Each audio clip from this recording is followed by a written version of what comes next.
Bueno, a modo, digamos, motivacional o introductorio del curso, ¿verdad?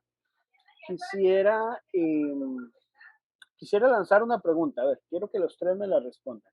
Cuando yo les digo a ustedes, digamos, el concepto de un diseño de experimento, ¿qué se les viene a la mente? No importa si lo que me van a decir es correcto o no es correcto, cumple o no con las expectativas del curso, pero sí necesito saber un poco qué entienden ustedes cuando yo les digo que vamos a aprender de diseño de experimentos. ¿Qué entienden con eso? ¿Qué es lo que ustedes esperan? Tal vez vamos primero con don Cristian. Sí, de mi parte, digamos, diseño de experimentos, lo que se me viene, bueno, primero, uno está realizando un experimento, entonces uno tiene que tener como idea como una hipótesis, algo que quiere testear, y el diseño que usted está haciendo es como para optimizar los recursos para probar, bueno, para testear dicha hipótesis o algo así que esté por medio. Entonces, desde ese lado es como veo como diseño de experimentos. ¿Ok? Don Claudio. Bueno, diseño, yo cuando yo pienso en diseño de experimentos, pienso primero en una hipótesis, que es lo que uno anda buscando, ¿verdad? ¿Qué es eso? Y establecer un procedimiento el cual me va a llevar a comprobar o desaprobar esa hipótesis. Y, digamos, eso sí está muy relacionado con la cantidad de datos que uno pueda generar para poder y dar un fundamento estadístico. Perfecto. Muy bien, don Claudio. ¿Y don Alexander? Para mí sería como tal vez el proceso, los pasos a seguir, eh, qué hay que hacer para eliminar el sesgo antes de hacer el experimento, para tener tal vez los parámetros y el resultado mejor posible. Y más real, no el mejor, más bien es el más cercano a la realidad, porque eso es lo que pienso que uno quiere llegar, no lo que uno quiere. Está bien, está bien. Sí, creo que andamos sintonizados por ahí en el concepto del experimento, ¿verdad? Hay muchos detalles más que vamos a aprender, ¿verdad? Pero sí, yo creo que estamos por lo menos enfocados hacia dónde vamos, ¿verdad?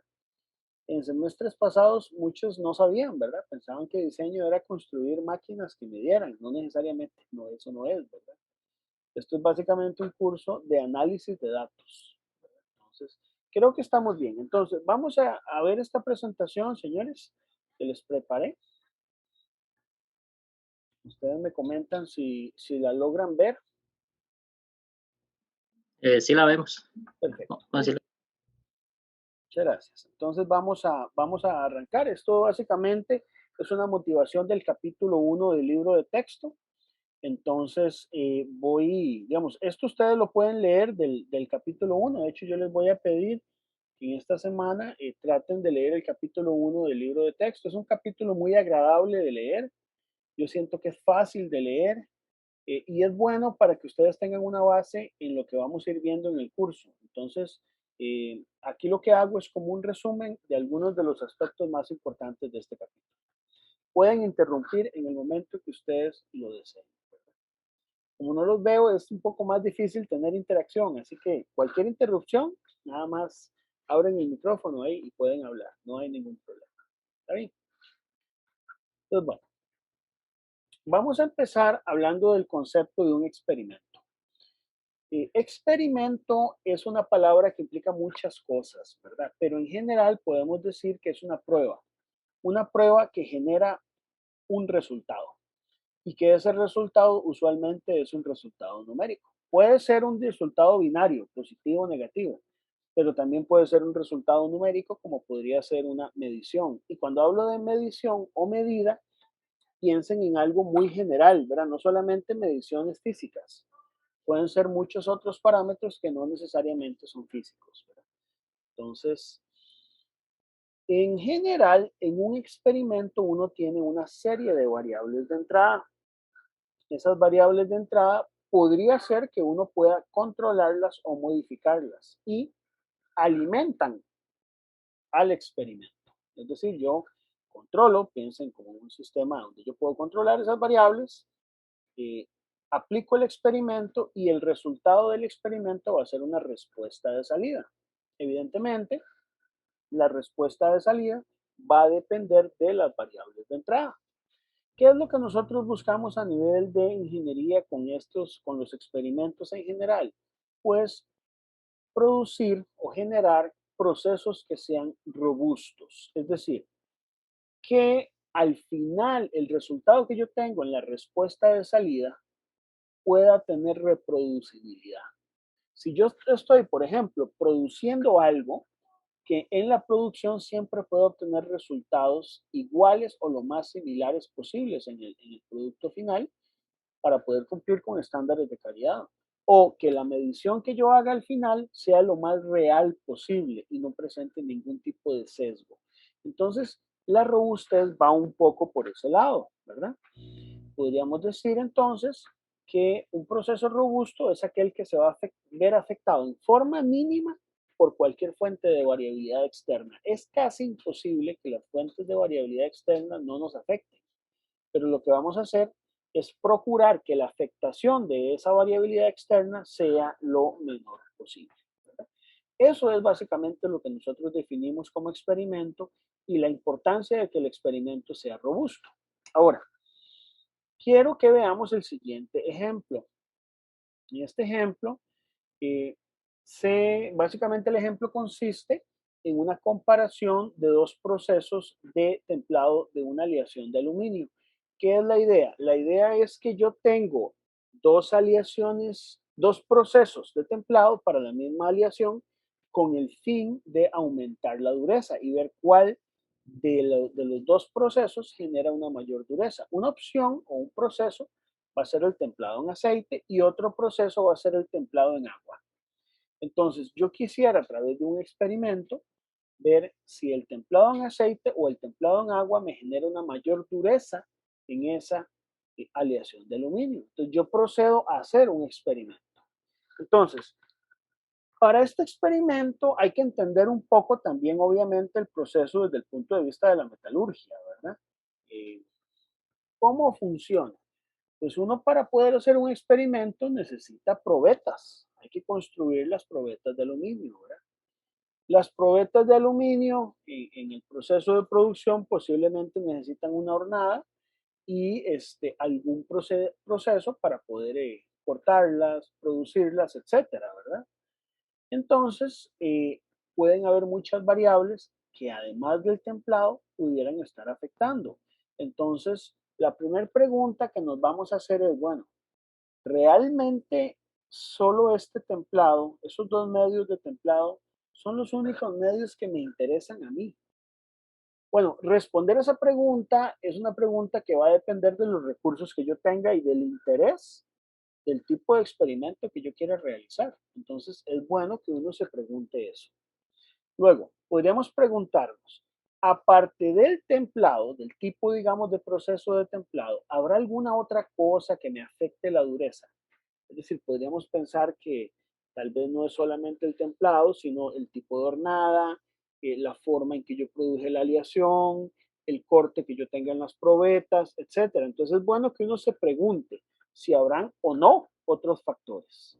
Luego, la pregunta que por ahí mencionaba, creo que era don Claudio, ¿verdad? En un comentario, ¿cuántas muestras se deben probar? ¿Cuántas mediciones?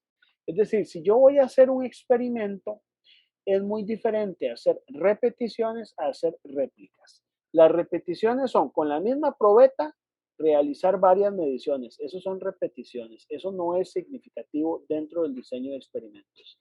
Pero si usted hace varias probetas, esos son réplicas y las réplicas realmente son las que nos miden a nosotros la variabilidad de un experimento y es sobre lo que vamos a trabajar. Entonces necesitamos muestras.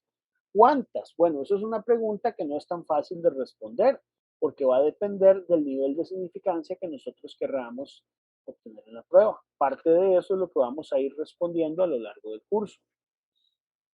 Luego una pregunta que para mí es una de las fundamentales. ¿Cómo y en qué orden deben realizarse las pruebas? Resulta que muchas veces un experimento puede verse afectado por un sesgo dependiendo de la metodología que nosotros sigamos y del orden en que nosotros apliquemos las pruebas. Entonces, Muchas veces hay experimentos donde no necesariamente hay que hacer las mediciones en cierto orden específico. A veces más bien hay que procurar la aleatorización. Una buena aleatorización nos va a permitir a nosotros eliminar esos posibles sesgos. Deriva, calentamiento de máquinas, etcétera, etcétera, pueden ser eliminados si utilizamos un proceso pues adecuado, una metodología adecuada. Luego, ¿qué método de análisis de datos usar? Esa es otra. Uno pudo haber hecho todo el experimento, pero pueden haber varios tipos de métodos de análisis.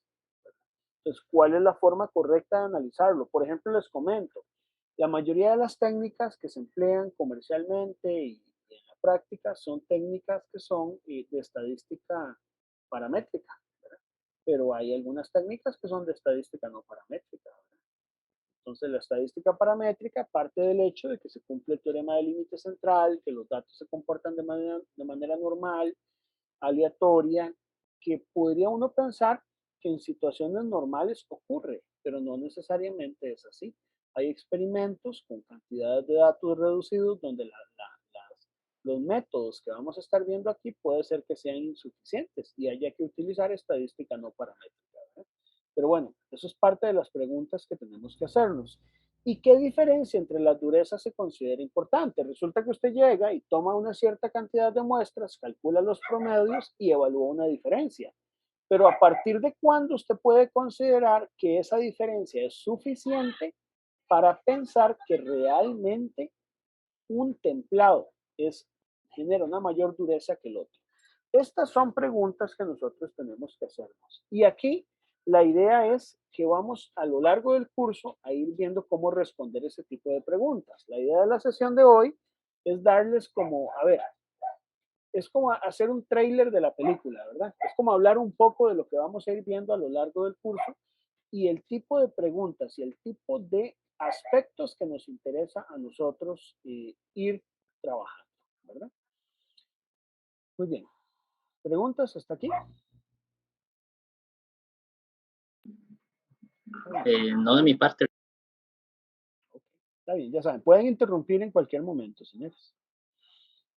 Vamos entonces a hablar ahora un poco del modelo general de un proceso o sistema en general, ¿verdad? Aquí vamos a hablar de que el diseño de experimentos puede ser utilizado en muchas cosas, ¿verdad? Y entonces a eso le vamos a llamar proceso. Vamos a tener una entrada, vamos a tener una salida, ¿verdad? Y la salida, la variable de salida es la que nos interesa, obviamente, evaluar. Van a haber algunos factores que van a ser controlables y van a haber algunos factores que no van a ser controlables. No necesariamente todos los factores afectan el proceso, ¿verdad? Pero entonces, en general, la variable de salida, nosotros queremos que esté muy cerca de un valor nominal o de un valor deseado, porque eso es lo que buscamos en un proceso, ¿verdad? Los factores que son controlables, lo que hacemos es ajustarlos. Entonces uno puede hacer ajustes en esas variables y los que no son controlables, lo que hacemos es buscar alguna forma de minimizarlos para que no me afecten dentro del proceso, ¿verdad? Entonces hay formas de hacerlo. Ahora, para ello vamos a pensar que para poder hacer un experimento, ¿verdad? Necesito de una estrategia. ¿Por qué? Porque las variables de entrada, estas que nosotros hablamos aquí en esta diapositiva anterior, son modificadas ya sea por personas, por el método que nosotros empleamos para tomar los datos o incluso por máquinas, ¿verdad? Entonces todo eso, de alguna manera, va a afectar y necesitamos alguna estrategia para poder generar la información. Esa estrategia es una estrategia que de buenas a primeras no es obvia, no es obvia. Y para ello quisiera que lo viéramos con este ejemplo. El autor, dentro del capítulo 1, da un ejemplo acerca de los factores que pueden influenciar en el golf. Bueno, el golf es un deporte, ¿verdad?, en el cual gana el que tenga un puntaje menor, no el que tenga el puntaje mayor, el que tenga el puntaje menor. Y el puntaje menor se logra cuando usted logra la menor cantidad de movimientos para llevar una pelota de un punto hasta otro punto, ¿verdad? En el golf, para jugar golf, hay muchos factores que pueden influenciar. Entonces el autor propone 8 factores. Por ejemplo, el tipo de palo, si es grande o normal. Hay 2 tipos de palo. El tipo de pelota utilizada, hay varios tipos, pero él propone 2. Una que se llama de goma de balata y otra de 3 piezas. Luego, en el golf, usted puede caminar cargando los palos de golf o puede llevarse un carrito. ¿Verdad? Entonces, en vez de caminar, llevas el carrito y te movilizas en el carrito. Ahora, durante la caminata, si la haces, digamos, en un día caluroso, podría usted beber agua o beber cerveza, ¿verdad? Durante el juego. Digamos que vamos a dar 2 opciones. Todas las variables que estamos trabajando le estamos dando 2 opciones. Usted podría ponerle 3 niveles de agua, cerveza o, no sé, fresco de frutas también, pero no es la idea. La idea es que vamos a buscar variables que solamente tengan 2 niveles, que pueda tener únicamente 2 valores. Una quinta variable es jugar en la mañana o en la tarde, jugar cuando hace frío o hace calor, o el tipo de zapatos, que pueden ser metálicos o de hule, o bien jugar en un día con viento o uno apacible. Bueno, en ingeniería, cuando uno tiene muchas variables, como en este caso, que son 8 variables, hay técnicas que uno puede emplear para determinar cuáles de esas variables son importantes y cuáles no. Y muchas de esas técnicas se van a basar en la experiencia que ustedes tengan en lo que están midiendo. Entonces, basado un poco en la experiencia del autor, él va a trabajar la primer variable. Él va a decir que la primer variable puede ser importante, el tipo de palo, y le va a llamar A al palo grande y B al palo normal. Vamos a darle esos 2 posibles valores. En el caso de las pelotas, la de goma de balata le va a llamar C y la de 3 piezas le va a llamar D y va a considerar que esa es una variable importante. Caminar le va a llamar E y movilizarse en el carrito le va a llamar F. Y luego beber agua le va a llamar G y beber cerveza la va a llamar H. Y va a considerar que las otras 4, o sea, si juegan mañana o tarde, si hace frío o calor, el tipo de zapatos, si se hace viento o no, son variables no relevantes. ¿Serán o no serán relevantes? Por experiencia, el autor piensa que no son relevantes. Pero en el fondo lo que estamos haciendo es haciendo un juego. O sea, si no puede evaluar las 8 variables, trate usted de evaluar las variables que usted con cierto sentido común considera que son importantes. No siempre es posible evaluar muchas variables a la vez. Y para eso entonces vamos a poner un límite. Vamos a poner que para este experimento, para saber qué tipo de palo debe usar, qué tipo de pelota debe usar, si debe caminar o usar el carrito, tomar cerveza o agua, solo cuenta con 8 rondas. Es decir, que usted va a hacer 8 rondas de golf. Cada ronda puede tardar tal vez 1 hora. Entonces, en un día lo máximo que puede jugar son 8 rondas. Y usted con esas 8 rondas tiene que generar la suficiente información para ver cómo mejora usted sus habilidades en el golf. Ese es el ejemplo que nos propone, ¿verdad? Entonces, ¿cómo hago para decidir? Vea que yo aquí tengo que decidir entre lo que se llaman 2 niveles. El tipo de palo tiene 2 posibles valores, A o B, grande o normal. ¿Cuál será el mejor? El tipo de pelota también, C o D, ¿cuál será la mejor? Caminar o moverse en carrito o qué líquido voy a tomar. Bueno, esas son decisiones que yo tomo entre 2 posibles valores que se llaman niveles. Entonces, uno lo que hace es elegir una estrategia para la experimentación. Una primera estrategia, que posiblemente sea la que a uno se le pueda ocurrir, es la de la mejor conjetura. ¿Qué significa la mejor conjetura? Eso es un término muy bonito para decirle simplemente bateo. Bateo. O sea, mejor conjetura es como, búsquese una combinación, por ejemplo, AC, F y G. ¿Qué sería AC, F y G? Sería A, el tipo de palo grande. C, el tipo de pelota de goma de balata. F sería hacer el recorrido en carrito y G, tomar agua.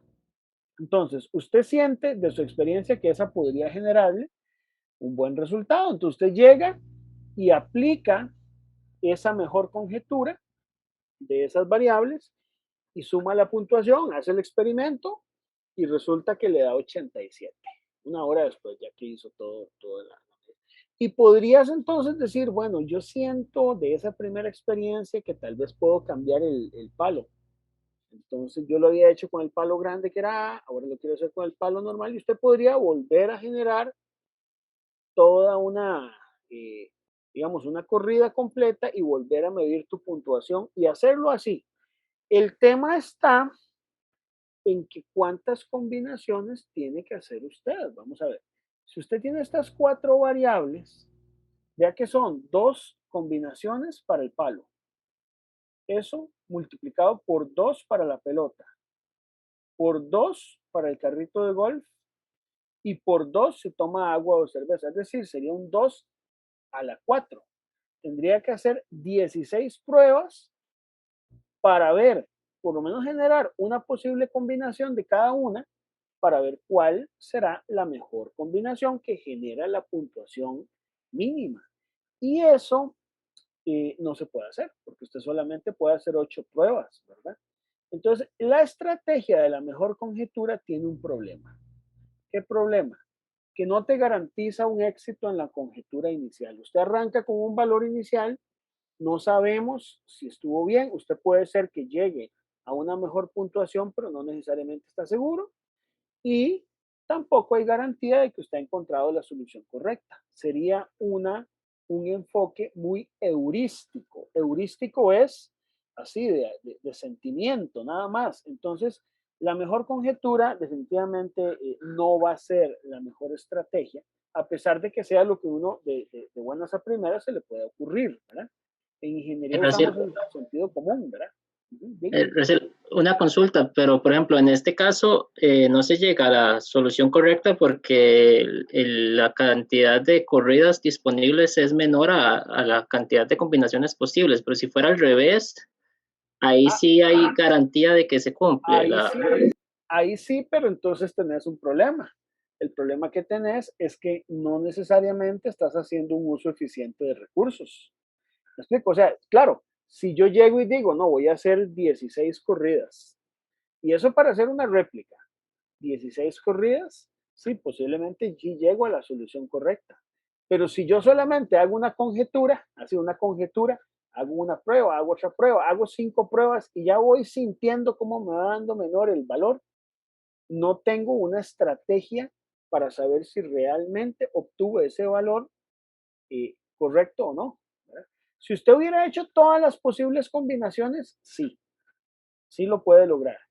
Y si lo hace con repeticiones, es decir, usted llega, hace 16 combinaciones y luego vuelve a hacer 16 para generar una réplica, claro, vas a llegar a la solución.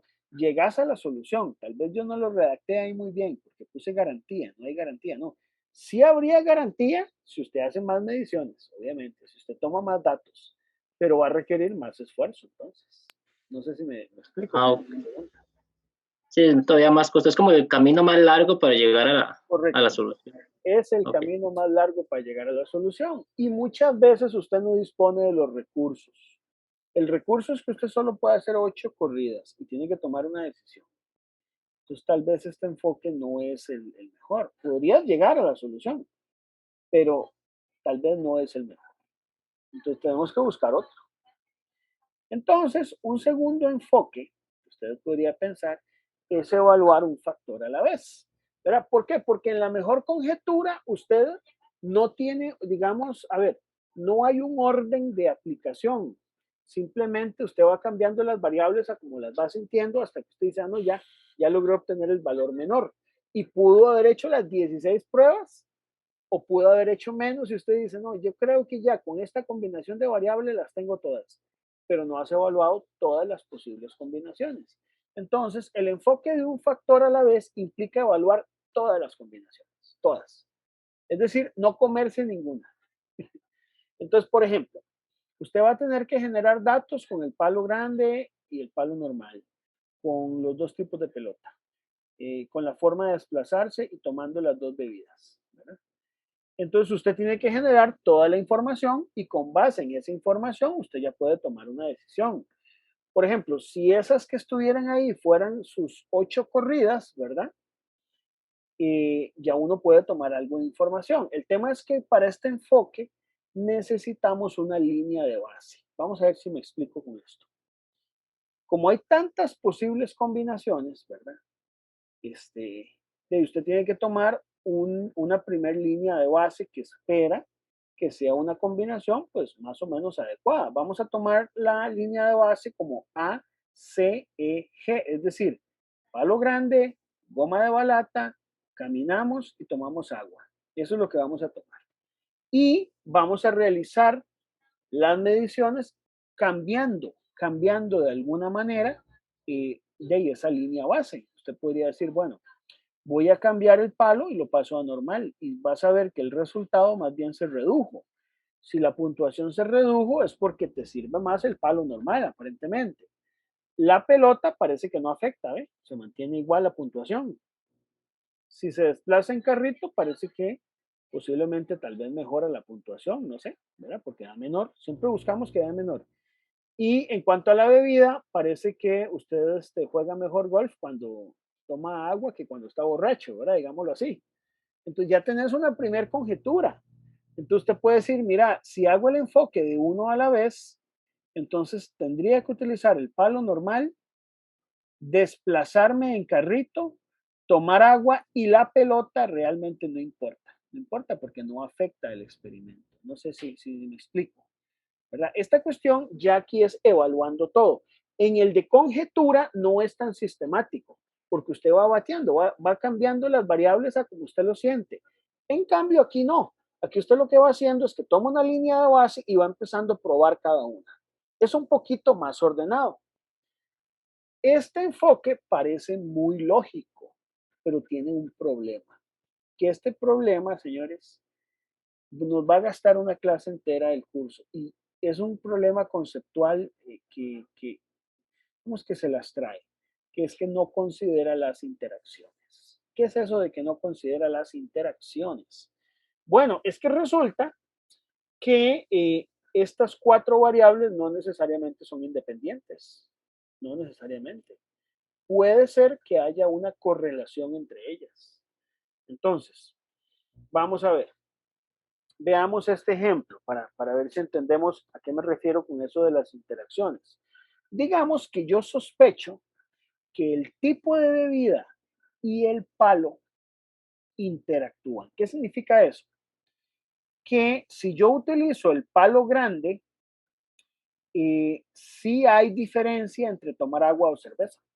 Pero si yo utilizo el palo normal, el tipo de bebida tal vez no afecta. Eso es lo que dice la figura 1.3. Es decir, si yo utilizo el palo normal, la puntuación no cambia con el tipo de bebida. Pero si yo utilizo el palo grande, sí cambia la puntuación y es mejor tomar agua. Eso se llama interacción. La interacción es un fenómeno que ocurre cuando de alguna manera dos de las variables interactúan y generan un cierto efecto, perdiéndose la independencia entre ellas dos. Entonces aquí la respuesta sería, ¿te afecta el tipo de bebida cuando estás jugando golf? Bueno, depende. Si usted utiliza el palo grande, sí le afecta, pero si utiliza el palo normal, no. Entonces ahí hay una interacción. Y este enfoque de uno a la vez no considera las interacciones. No es eficiente considerando interacciones y entonces eso hace que los experimentos no queden bien. Entonces, ¿qué es la propuesta? La propuesta es no usar el enfoque de uno a la vez ni el de la mejor conjetura. Me parecería muy irresponsable hacer eso. Lo mejor es lo que ustedes ven al lado derecho que se llama diseño factorial o experimento factorial. El experimento factorial, digamos, entre dos variables, ahí por ejemplo tipo de palo y tipo de pelota, básicamente combina cuatro valores. Es decir, usted va a hacer una medición, por decir así, con el palo grande y la goma de balata, con el palo grande y la de 3 piezas, con el normal y balata y con el normal y 3 piezas. Realiza 4 mediciones.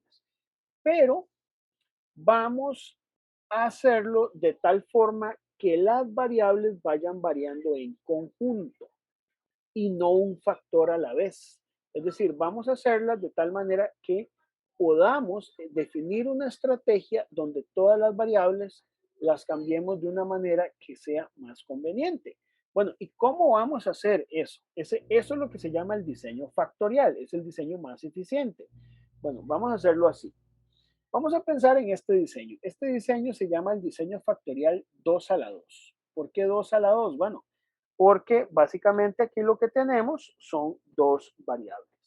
¿Cuáles son las dos variables? El tipo de palo y el tipo de pelota. ¿Y por qué se llama 2 a la 2? Porque tiene dos niveles.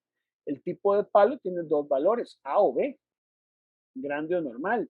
Y el tipo de pelota tiene dos valores, C o D. Por eso es 2 a la 2, porque es un diseño factorial de dos factores con dos niveles. Ahora, como yo puedo realizar 8 mediciones, entonces, y yo quiero analizar solo estas dos variables, no estoy analizando las 4. O sea, no vamos a ir a analizar ahorita las 4. Vamos a ser un poco más, vamos a ser un poco más modestos y voy a evaluar solo la primera, que es el tipo de palo y el tipo de pelota. De momento, arranquemos solo con esas dos variables. ¿De acuerdo? Muy bien. Entonces, si yo evalúo esas dos variables, puedo realizar 8 mediciones. Esta coma que está aquí no es una coma decimal, señores. Significa que, por ejemplo, qué sé yo, cuando el palo es grande, todos ahí, y se usa la bola de 3 piezas, la D, ¿verdad? A y D generan dos valores. En la primera corrida dio 88 y en la segunda dio 91. O sea, yo hice una réplica, eso es lo que significa, ¿verdad? Y así entonces pude generar 8 valores donde yo lo que tengo es un diseño factorial de dos factores con dos niveles con dos réplicas. Y con eso, ya ahora sí, puedo sacar mucho más información si yo utilizo el diseño factorial. ¿Por qué? Porque, por ejemplo, yo puedo evaluar el tipo de palo, cómo afecta. Es decir, si yo tengo los valores de A, los puedo promediar, los 4 valores de A y los 4 valores de B, y calcular una diferencia. Ese sería el efecto del palo, que lo pueden ver aquí. El efecto del palo es promediar los 4 valores del, digamos, del valor B del palo, que serían básicamente el palo normal, y restarle el promedio de los 4 valores del palo grande. Y eso me da un efecto del palo en 3.25. Ese es el efecto. Ese es el valor en puntaje que puede cambiar por asunto de cambiar de palo, por utilizar un palo o utilizar el otro. Hacemos algo parecido en la pelota, pero entonces vean, yo puedo promediar los valores de la pelota de 3 piezas y promediar los valores de la pelota de goma de balata y resto esos dos y me da 0.75. ¿Qué quiere decir? Ya que ya usted aquí saca un montón de información. Saca la información de que el palo le afecta más que la pelota. El palo le puede cambiar en promedio 3.25 el valor de puntuación, en cambio la pelota le cambia en 0.75. Muy bien, pero además podemos cambiar la interacción, podemos calcular la interacción. Entonces aquí gráficamente se muestra cómo se calcula. Lo que hacemos con la interacción, señores, es que calculamos los promedios en diagonales. Entonces vamos a ver. Tomamos una diagonal, aquí donde está D con B, 92,94, y A con C, 88,90, y promediamos los valores de esa diagonal.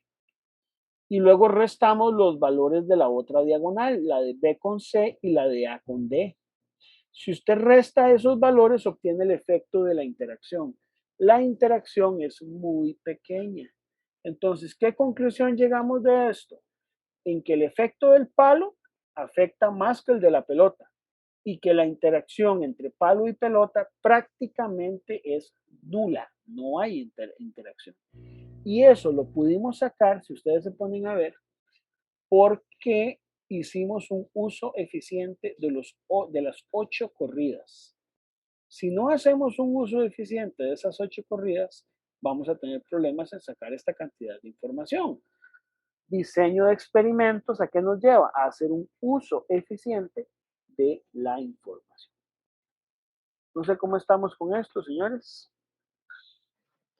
A mí me enredó un toque lo de las diagonales, porque es que se ve la interacción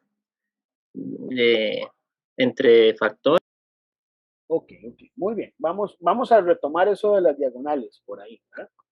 Sí, ese concepto siempre se las trae. Vamos a retomarlo. Ok, vamos a ver. Veamos estas tres figuras de aquí abajo, señores. Creo que está claro cómo afectaría el tipo de palo, ¿verdad? Eso sí, si yo llego y cambio de palo, simplemente lo que hago es promediar los valores del palo normal, los valores del palo grande y calcular diferencia. Igual con las pelotas. La pelota de 3 piezas, promedio los 4 valores, promedio la de goma de balata y calculo las diferencias. Pero ocurre algo. Puede ser, podría ser, que cuando yo utilice el palo grande, el resultado de la puntuación se vea afectado por el tipo de pelota. Es decir, que no sea lo mismo usar el palo grande con la pelota de goma de balata como usar el palo grande con la pelota de 3 piezas. O lo mismo con el palo normal, no de lo mismo utilizar la pelota de goma de balata que la de 3 piezas. Entonces, la forma en que yo tengo para poder evaluar si esos valores a nivel de están interactuando, es decir, están afectando esas dos variables entre sí, es decir, se estén correlacionando entre sí, es calculando los promedios diagonales. Es decir, es calculando el promedio entre esquinas, por decirlo así, y la otra esquina, restar las dos esquinas. ¿Y por qué uno debe restar las dos esquinas? Bueno, porque al restar las dos esquinas estamos evaluando la correlación entre ellas. Esa es la forma más eficiente que propone un diseño factorial para evaluar si una variable está cambiando o no está cambiando, ¿verdad? Que es básicamente la diferencia entre los valores de las esquinas, ¿verdad? ¿Qué nos dice físicamente ese resultado de esa diferencia? Bueno, lo que estamos haciendo es una especie de combinación. Estamos tratando de combinar el palo normal y los dos tipos de palo con los dos tipos de pelota de las dos formas que pueden combinarse y restar esos dos valores para ver si el efecto de esa combinación fue o no fue importante. Podría ser que en algunos experimentos la combinación sea importante y esa interacción afecte. Podría ser que no. No sé si con eso me explico un poco mejor. Igual lo vamos a ir viendo en el curso, pero digamos la idea anda un poquito por ahí. No, sí, ya más o menos tengo claro, digamos, digamos, lo que intenta probar ahí es que si no hubiera correlación, esos dos promedios serían iguales y la resta daría cero en ese caso. Correcto, eso es lo que yo quiero probar. Ok, Si no listo. hubiera correlación, esos promedios tienen que dar cero, pero los promedios diagonales, eso es básicamente. Listo, ¿Okay? muchas gracias. Con mucho gusto, con mucho gusto. Vamos a seguir. Sí, ese concepto de interacción, yo me acuerdo la primera vez que yo lo vi, a mí me costó un montón entenderlo. Tomó rato, pero bueno, esto es como ese tipo de cosas que hay que estarlas viendo todos los días hasta que uno las logra madurar totalmente. Pero la entendiste muy bien hasta ahí, ¿verdad? Así como lo explicaste, de hecho, me pareció muy claro. Ok, ahora vamos a pensar en lo siguiente. Aquí vamos a ir con calma. Podría ser que usted quiera evaluar 3 factores, porque vea que nosotros solo habíamos evaluado palo y pelota. Pero ahora, como son 4 los factores que yo tenía, voy a meterle un tercero. Voy a meterle un tercer factor, el de la bebida. Entonces, puedo hacer un diseño factorial 2 a la 3. Ahora, vea qué interesante este diseño. Este diseño ya lo que genera no es un cuadrado, como en el caso anterior, que lo que usted tenía aquí era un cuadrado con cuatro puntas, digamos, 4 extremos, sino que lo que usted tiene aquí es un cubo, ¿verdad? Es un cubo. Entonces vamos a ver, en un eje tenemos el palo, en otro eje la pelota y en otro eje la bebida. Entonces quiero que le prestemos atención aquí. La cara de arriba del cubo, la cara superior, corresponde a los valores de una de las bebidas, a 4 posibles valores de una bebida. Y la cara inferior corresponden a 4 valores de otra bebida. Por ejemplo, las de la parte de abajo podrían ser agua y la cara de arriba, las 4 puntas de arriba, implicaría cerveza. ¿Me explico? ¿Lo ven? La cara de abajo puede ser, digamos, agua, los 4 puntos. Y los 4 puntos de arriba podrían ser cerveza.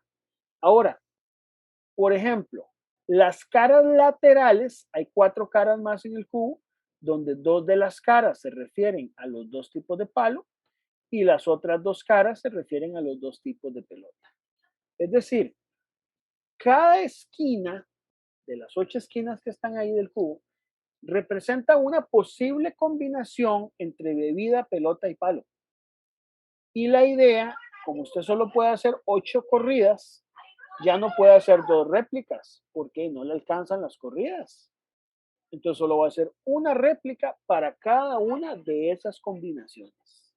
Va a ser solo una réplica. Y de esa manera, usted puede tener una mayor cantidad de información de 3 variables con únicamente 8 corridas.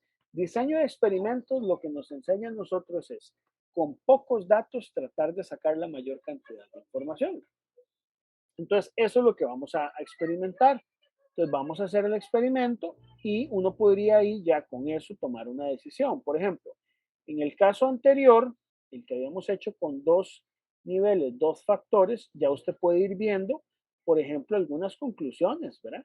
Y usted puede ir viendo que, por ejemplo, el palo grande es el que le recomendaría. ¿Por qué? Porque hay un efecto del palo donde tiende a aumentar cuando usted utiliza el palo normal. Entonces, mejor use el palo grande, ¿verdad? En el caso de la pelota, vea que la pelota tiene un valor de efecto de 0,75. Entonces, quiere decir que, bueno, si tenemos las 2 pelotas, la de 3 piezas y la de goma de balata, tal vez mejor usar la de goma de balata. Y la interacción de repente puede ser que no sea tan significativa, ¿verdad? Obviamente necesitamos conocer un poco más de información para ver si esa diferencia de 0,25 en interacción puede o no ser relevante. Bueno, aquí en un experimento factorial 2 a la 3 podemos hacer algo similar, nada más que como solo puedo tomar 8 datos y solo puedo tomar un dato por esquina. A ver, ¿quién fue el que me levantó ahí la mano? Don Cristian, diga. Fui yo, con respecto a este que ya es un cubo, por ejemplo, yo sé que en cada cara yo le calculo la diagonal sería la interacción de los componentes que están en esa cara, Correcto, correcto. pero yo también puedo jugar con las diagonales internas ¿Sí? del cubo.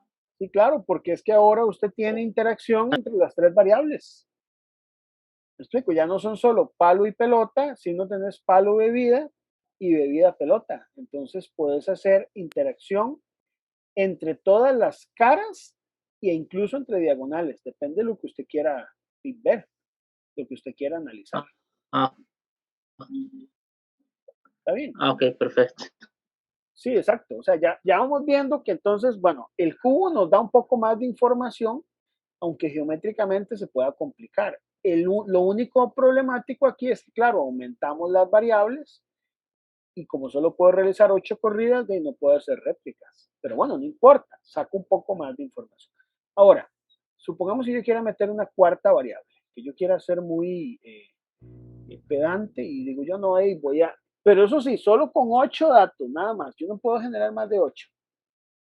Es decir, yo tengo palo, pelota, bebida y la forma de desplazarse, si lo hago en carrito o caminando, ¿verdad? Son 4 variables. Claro, hay un problema con 4 variables. En 4 variables lo que yo tengo es un hipercubo. No sé si ustedes recuerdan que era un hipercubo de álgebra lineal, ¿verdad? El hipercubo no se puede dibujar porque eso está en 4 dimensiones. No lo podemos dibujar. Lo que podemos hacer es dibujar 2 cubos. Uno para la parte donde está caminando y otro para la parte donde está el carrito, ¿verdad? Si usted quisiera evaluar esas 4 variables, por lo menos con una réplica, ¿cuántas corridas se necesitan? ¿Cuántas corridas se necesitan? Y 16. serían 16, ¿verdad? Está bien. Sí, porque son 8 para el cubo caminando y 8 para el cubo en el carrito.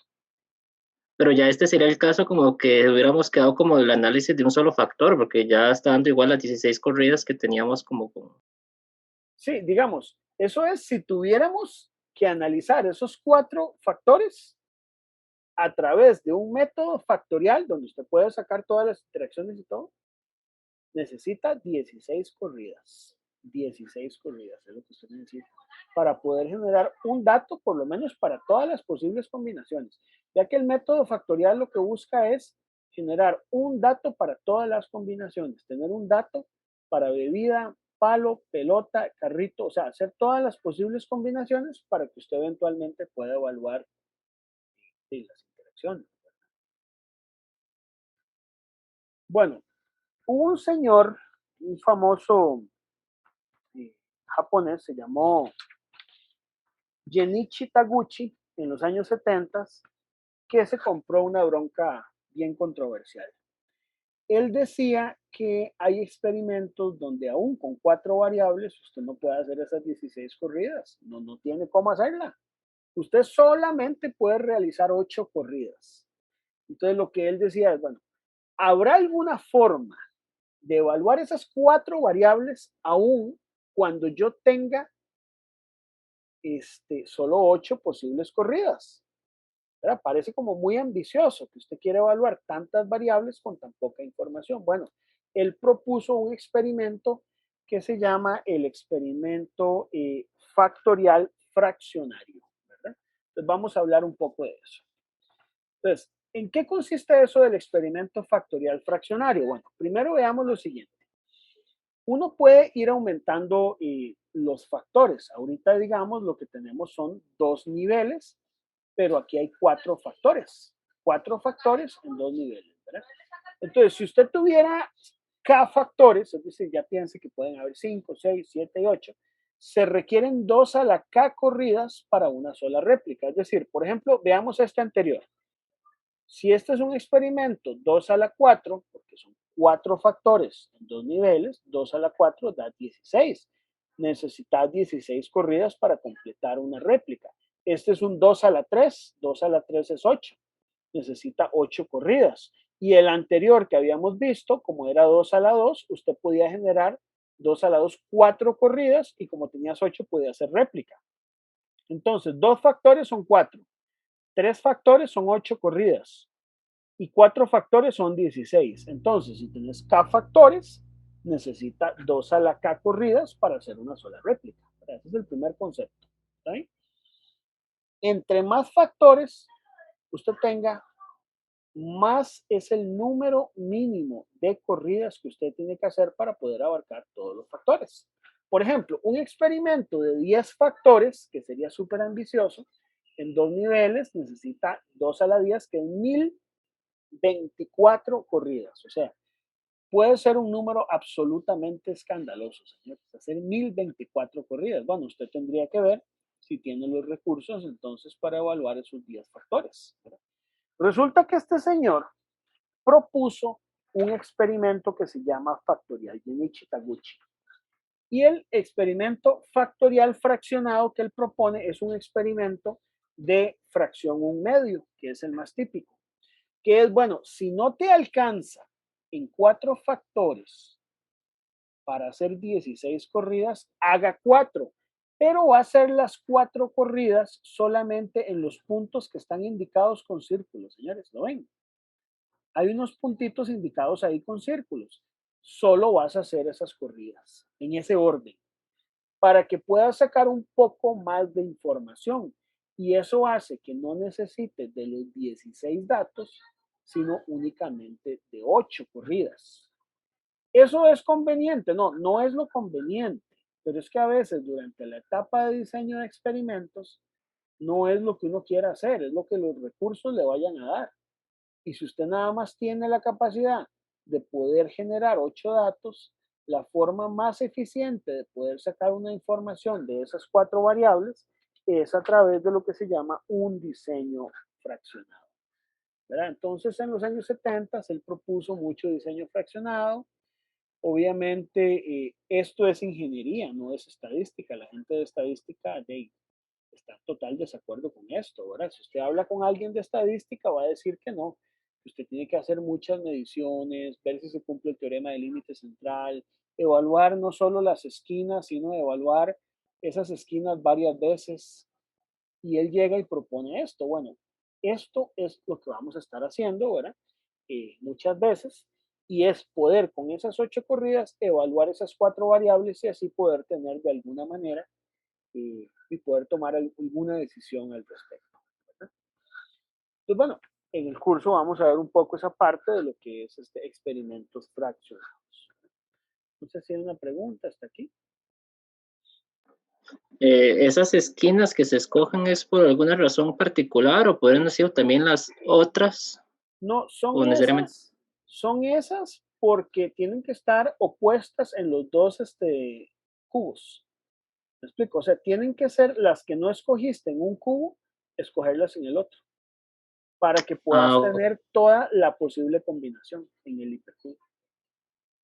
Ok, te entiendo. Si no, entonces vas a perder información y vas a ser tal vez redundante en alguna esquina. Entonces, parte del diseño factorial no es solamente tomar los datos, sino tomarlos con la combinación correcta de variables. ¿Estamos de acuerdo? Estamos de acuerdo. Ok, entonces esto parece un poco de fantasía, señores. Usted dice, pero ¿cómo voy a evaluar 4 variables con 8 datos nada más? O sea, parece escandaloso. Usted dice, pero ¿cómo es posible que yo pueda sacar una conclusión confiable de tan poca información? Bueno, con ese escepticismo normal vamos a entrar al curso. O sea, no hay que perder nunca de vista esa parte escéptica, ¿verdad? Pero básicamente la propuesta teórica es eso, que es básicamente hacer un esfuerzo por tratar de sacar la mayor cantidad de información de los datos que tengamos, ¿verdad? Incluso si fueran muchos datos, es poder sacar la mayor cantidad de información a partir de ellos, ¿verdad? Muy bien. Vamos a hablar ahora de algunas aplicaciones, ¿verdad? O sea, ¿en qué se usa esto, señores? ¿En qué se usa esto? Entonces, esto es algo como más así, un poquito más light, ¿verdad? Más relajado, es como nada más hablar un poco ahí. Entonces, esto básicamente, de acuerdo con el autor, puede ser utilizado en el diseño o en la mejora de un proceso de manufactura. Usted podría buscar mejoras en el rendimiento del proceso. ¿Por qué es bueno el rendimiento del proceso? Bueno, porque usted puede sacar tal vez más producto, puede ser más eficiente, entonces el rendimiento es importante, sobre todo en procesos químicos, ¿verdad? La reducción de la variabilidad, ¿por qué también eso es importante? Porque muchas veces, cuando usted tiene que evaluar, por ejemplo, una variable en control de calidad, tiene una especificación de norma y tenemos que ver si se cumplió o no se cumplió, entre menor sea la variabilidad, el valor que obtengo es más confiable, es más fácil determinar si está conforme o no conforme. Entonces, por eso, la reducción de variabilidad siempre trae ventajas. El tiempo de desarrollo, es decir, usted va a tardar menos tiempo en ir haciendo la experimentación porque puedes ir generando mucha información, muchas conclusiones, sacar mejores conclusiones con una menor cantidad de datos, ¿verdad? Y además una reducción de los costos globales, que es obvia porque usted va a tener un uso más eficiente de la información. Entonces, por eso, señores, es que hay que apostarle al diseño fraccionario, el diseño de experimentos factorial, perdón, y si se puede factorial fraccionado también, ¿verdad? Entonces, por eso es que tenemos que aprender a hacer diseños factoriales, porque es la forma más eficiente de poder hacer los experimentos. También pueden ser aplicados en el diseño de ingeniería, en comparación de diseños, evaluación y comparación de diseños, en evaluación de materiales alternativos, en selección de parámetros de diseño. Eso es muy importante cuando usted quiere, digamos, hacer un producto robusto. Porque cuando usted quiere hacer un producto robusto, tenés que definir cuáles son los parámetros importantes en el diseño. No todos son importantes y prestarle atención a esos. Y la determinación de parámetros de desempeño clave. Entonces, uno también puede aplicarlo en la parte de diseño, ¿verdad? Para eso quiero darles un ejemplo muy rápido, lo hipersimplifiqué un poquito, ahora ahí está en el libro, y es un problema asociado con la fabricación de tarjetas de circuitos de soldadura líquida, donde de esas uniones se detectó que había un 1% de las uniones, digamos, en cada tarjeta el 1%, que tenían fallos o errores. Entonces se hizo un estudio y se encontraron en esas tarjetas variables que uno puede controlar en el proceso de fabricación, que puede ser la temperatura de la soldadura, la del precalentamiento, la velocidad de la banda transportadora o el tipo de fundente y la gravedad específica del fundente. Entonces, uno debe tomarse un tiempo en cada proceso para estudiarlo y ver cuáles son las variables que usted puede controlar. Hay variables que uno no puede controlar, otras que sí, ¿verdad? La profundidad de la onda de soldadura sí la podemos controlar. Entonces ahí tenemos una serie de variables que podemos controlar, el ángulo de la transportadora. Pero hay variables que no son tan fáciles de controlar, que son, por ejemplo, el espesor de tarjeta, el tipo de componente, la disposición de los componentes, el operador y la rapidez de producción. Entonces, ¿qué hace uno? Bueno, no son tan fáciles de controlar, pero podrías hacerle algún tipo de ajuste. Y las otras que tenemos acá son las que usted puede controlar. Bueno, hay que diseñar un experimento donde usted pueda trabajar con esas variables, tomando en cuenta que la variable de respuesta va a ser la cantidad de defectos por unidad. Entonces, ¿qué se recomienda? Uno lo que puede hacer aquí es utilizar experimentos factoriales, estas técnicas, ¿verdad? A través de lo que se llama un experimento tamiz o de exploración.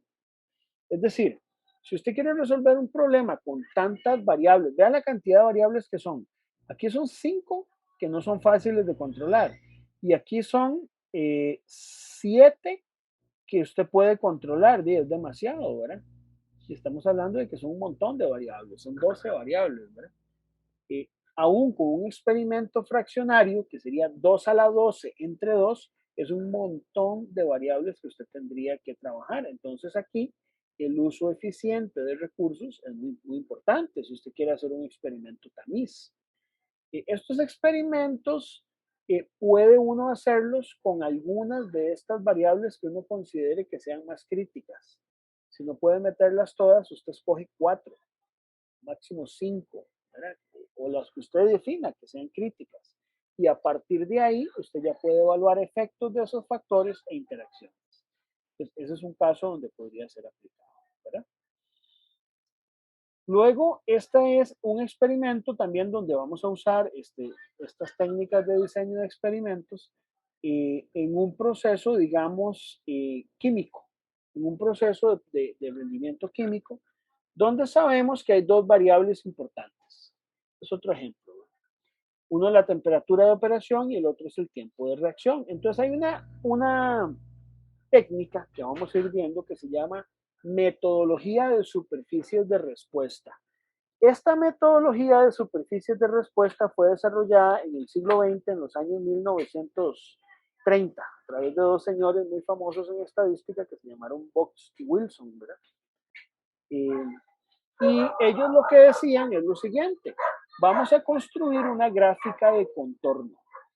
Esta gráfica de contorno es una especie de gráfica en la que usted grafica el tiempo, la temperatura y tiene unas curvas aquí, que no sé si ustedes las logran ver, que son curvas donde el rendimiento es constante. Entonces, por ejemplo, una de estas curvas es el valor para un 60% de rendimiento, otra para un 70, 80, es decir, si uno lo ve como lo veíamos en cálculo 3, este tipo de superficies son superficies de respuesta. Hay una parte aquí arriba donde uno ve que es una curvita de un 95%. Bueno, esa es la zona donde usted, digamos, espera tener el mayor rendimiento. Y puede ser que usted donde esté ubicado sea en este punto de 80%. Entonces necesita un método que te permita ir emigrando de una manera ordenada o sistemática hasta encontrar el punto donde tengas la mayor optimización. Vea que el proceso está en un 80% y uno podría ir poco a poco emigrando. Entonces, tenés el valor de 80, tenés los valores alrededor y tratás de irte hacia la esquina donde usted obtiene la mayor eficiencia. Si ese procedimiento usted lo repite hasta este último punto, en la gráfica de contorno, hemos logrado mejorar el proceso. Eso se llama métodos de superficie de respuesta, ¿verdad? Los métodos de superficie de respuesta son métodos ya más avanzados y que requieren obviamente mucha más investigación. Y en este punto final, cuando ya usted tenga ese punto, puede hacer algo que se llama el diseño central compuesto, donde usted además de los 4 valores de las esquinas, evalúa el central y 4 valores adicionales para obtener una robustez completa a nivel del experimento y ver si ese punto de diseño realmente te optimizó el proceso, ¿verdad? Obviamente este proceso, este ejemplo ya implica un trabajo pues mucho más complicado, ¿verdad? Pero bueno, es parte de lo que yo quería por ahí mostrarles, ¿verdad? En ese. No sé si hay una pregunta hasta aquí. ¿Cómo lo ven? Todo muy claro por aquí. Todo claro. Todo Okay. bien, profe. La idea mía no es explicar los métodos hoy, es dar una perspectiva de lo que vamos a ir viendo en el curso, pero para que tengamos una idea por dónde vamos a caminar. Muy bien. Para ir cerrando, chicos, quiero cerrar con algunos comentarios, ¿verdad? Estos son comentarios, digamos, como conceptuales que tenemos que tener en el diseño de experimentos.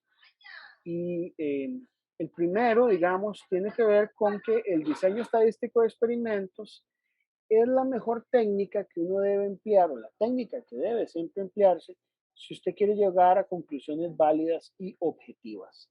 Nosotros en este curso lo que andamos buscando es, tengo una obsesión por conocer los valores reales de un proceso, ¿verdad? Y yo creo que si uno quiere ser suficientemente objetivo y tener conclusiones reales, lo que hagamos en diseño de experimentos va a ser el mejor camino, ¿verdad? Luego, cuando usted tiene procesos que no reproducen perfectamente, es decir, que hay errores aleatorios, hay errores experimentales, entonces, ¿qué tenemos que hacer? Tenemos que hacer uso de métodos estadísticos. Ese es el único enfoque que realmente a nosotros nos promete conclusiones más adecuadas, los métodos estadísticos, ¿verdad? Entonces, es necesario aprender de estadística si usted quiere hacer diseño de experimentos, ¿verdad? Eso es lo que quiero decirles. Y luego es bueno realizar réplicas, que no es lo mismo que repeticiones, ¿verdad? Es bueno realizar réplicas, saber aplicar la aleatorización. Muchos experimentos a veces salen mal porque la aleatorización no está bien hecha. Les doy ejemplos, por ejemplo, en los años 80 y 90 las encuestadoras tenían ciertos sesgos. Entonces, por ejemplo, si usted tiene partido político, Liberación Nacional y Partido Unidad Social Cristiana en aquella época, se sabía que habían provincias del país que tendían a votar más por el PUSC que por el Partido de Liberación Nacional. Entonces, a veces modificaban o manipulaban las encuestas para mostrar que un candidato tenía más porcentaje de votación, de intención de voto que otro, y lo que hacían era jugar básicamente con la muestra. Lo que hacían en vez de tomar una muestra totalmente aleatoria, tomaban más valores de una provincia que de otra. Eso se considera, desde el punto de vista de diseño de experimentos, perdón la palabra, chicos, pero la voy a usar, inmoral, ¿verdad? No puede hacer eso, porque estás en contra del principio de aleatorización. Usted mismo es el que se está mintiendo. Entonces hay que pensar muy bien cuando usted toma los datos, ¿verdad? Que realmente tenga la objetividad adecuada. Entonces eso hay que tomarlo en cuenta. Y hay un concepto aquí que este concepto no pretendo explicarlo hoy, que es formación de bloques. Pero sí tal vez decirles por qué ese concepto es importante. A ver, hay experimentos donde de repente aparece una variable que a usted no le interesa, pero ahí aparece. Por ejemplo, qué sé yo, usted está midiendo la dureza de un material y de repente afecta el tipo de horno que usted utilizó para generar las probetas. Resulta que usted usa un horno y hay 2 tipos de hornos o 3 tipos de hornos y cada tipo de horno da un resultado diferente. Entonces usted quiere quitarse esa variable de encima, el tipo de horno, porque a usted no le interesa evaluar el horno, le interesa evaluar la dureza. Entonces necesita ordenar, tomar los datos de una forma tal que permita eliminar el efecto de esa variable, y eso se logra a través de la formación de bloques. Los bloques permiten correlacionar variables y obtener mejores resultados. Eso lo vamos a ir viendo, pero esas son cosas, son conceptos que tenemos que tener en cuenta, que no es solamente generar la información, sino generar la información bajo una metodología que me permita a mí ser lo suficientemente objetivo. ¿Verdad? Son principios básicos que vamos a ir aplicando en el diseño de experimentos. A eso de formación de bloques le vamos a dedicar una lección completa que probablemente va a ser de hoy en 8. Entonces ahí ese tema lo vamos a ir tocando. Luego, hay algunas pautas generales para diseñar experimentos, ¿verdad? Entonces el autor las da ahí. Esto que aparece al final del capítulo, chicos, son como buenos consejos que el autor nos da de buena voluntad, ¿verdad? Cómo tenemos que ir pensando en que un experimento se plantea, ¿verdad? Uno arranca con una identificación de un problema, ¿verdad? Elige los factores, los niveles y los rangos, selecciona la variable, elige el diseño experimental, realiza el experimento, analiza los datos y llega a conclusiones y recomendaciones. A veces los pasos 2 y 3 se hacen al revés, ¿verdad? Pueden intercambiarlos. Y también hay pasos que son previos al experimento y pasos que ya es los datos que usted genere. Este proceso muchas veces es recursivo. ¿Qué significa eso? Que no necesariamente usted llega a las conclusiones y ahí acabó, no. Eso le da insumos para volver a empezar a identificar nuevamente el problema o meter otras variables y poco a poco empezar a mejorar el proceso. Entonces, muchas veces diseño de experimentos es eso. De mi vida profesional, yo les puedo decir que en algunas empresas, por ejemplo, lo que se hace, se usan métodos digamos, donde usted evalúa un cambio de variables y si el proceso mejora, se hace el cambio y si no, se deja como estaba. ¿Verdad? Intel, por ejemplo, trabajaba así en algunos procesos, ¿verdad? En esta parte, ¿verdad? Pero ahora yo creo que, y no sé, ustedes me dirán de la experiencia que ustedes vayan teniendo en sus trabajos o no sé, lo que ustedes vayan planteando, puede ser que eso no sea suficiente y necesiten ustedes analizar los problemas un poco más a fondo. Entonces esas pautas nos permiten a nosotros trabajar un poco por ahí. Cierro tal vez con algunos buenos consejos que da también el autor, ¿verdad?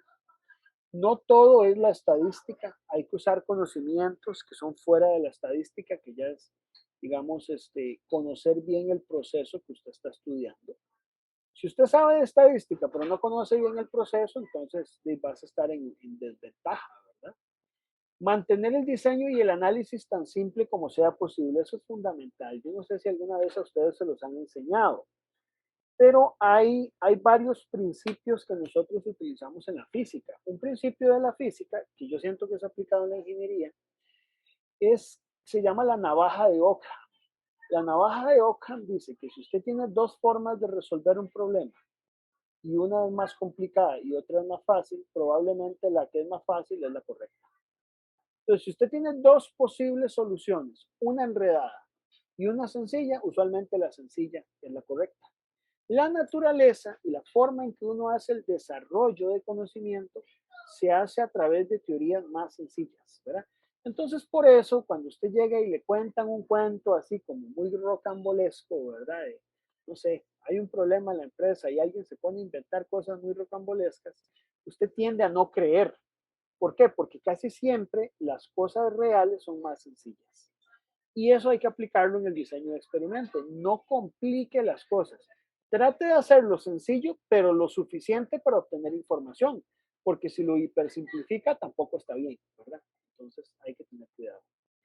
Luego, tener presente la diferencia entre la significación práctica y estadística, es decir, si usted necesita evaluar una diferencia entre dos valores de una dureza, tenés que ver si esa diferencia es o no es significativa. Es decir, a partir de qué valor una diferencia entre dos valores de un experimento puede ser importante. ¿Por qué? Porque pueden haber limitaciones en la cantidad de datos. Obviamente, entre más datos usted genere, la diferencia va a ser estadísticamente más robusta y más confiable. Pero entonces tenemos que tomar en cuenta eso. ¿Qué nos interesa más? ¿Tener significación estadística o tener significación práctica? Entonces, esa parte también es bueno trabajarla. Por eso es que el número de datos siempre se vuelve una variable importante, ¿verdad?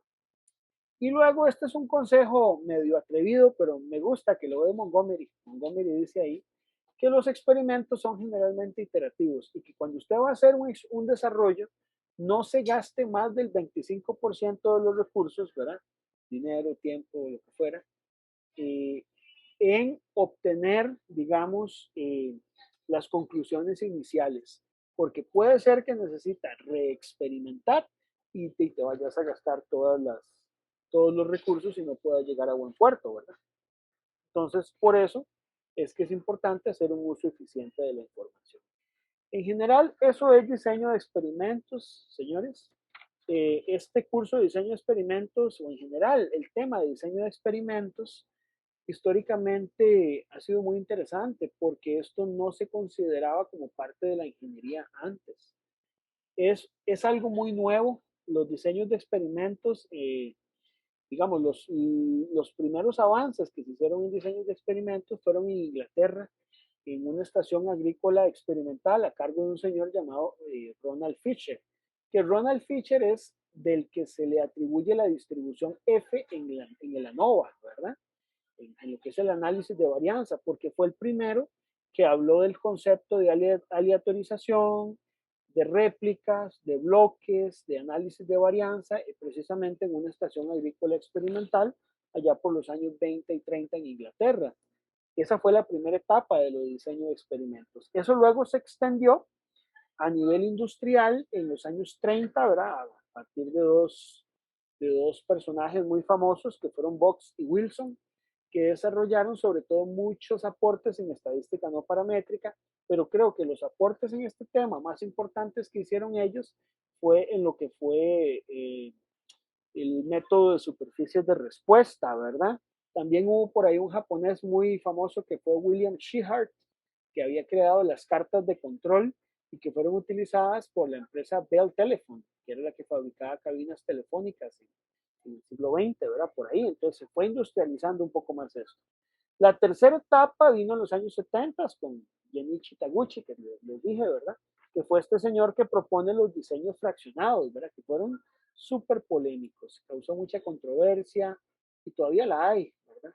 Porque mucha gente piensa que utilizar diseños fraccionados puede ser un poco irresponsable, ¿verdad?